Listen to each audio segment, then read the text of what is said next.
probably the low point of any Sinbad movie is Sinbad himself. He's not an especially interesting hero, it's more the creepy creatures that he comes across and the fantastical elements.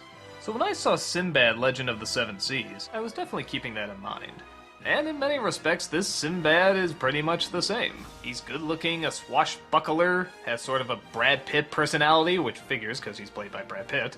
And they sadly really cop out with some lines like, "Pretty cool, huh?" That's exactly why women shouldn't drive. Yeah. But as the film continued, I found that the less it's sort of tailored to, Yeah. that, the more fun and creative it got. When it wanted to treat itself like a real action adventure, it felt like a real action adventure.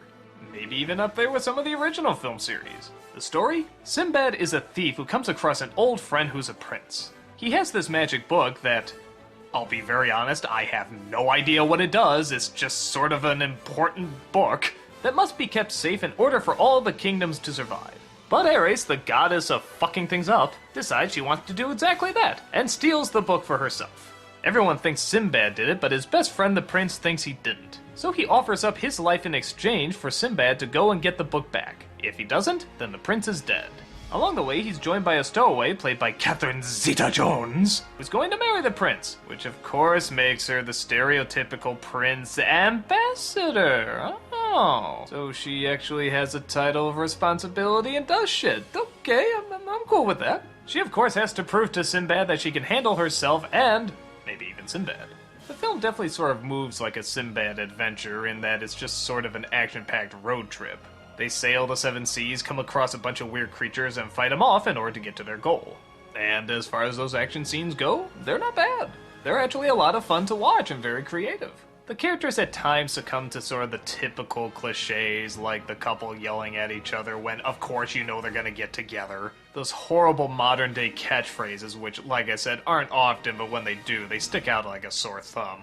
And once in a while, a CG monster that looks just a little too fake.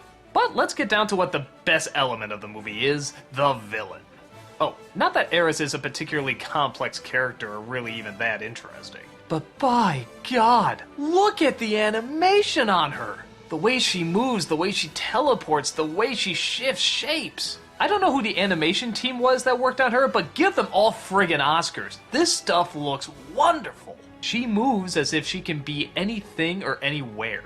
Her pets are literally the constellations that come to life. The world she lives in is a mystical marvel. It's just, every single time she's on screen, I just loved it. Every single second.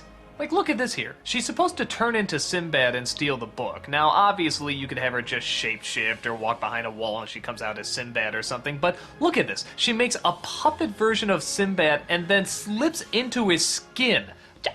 Who would even think of that? It's just, that kind of creativity is spectacular. And actress Michelle Pfeiffer, who does the voice, obviously loves eating up the role. But like I said, the animation on her alone is worth it. So, on the whole, Sinbad is fun.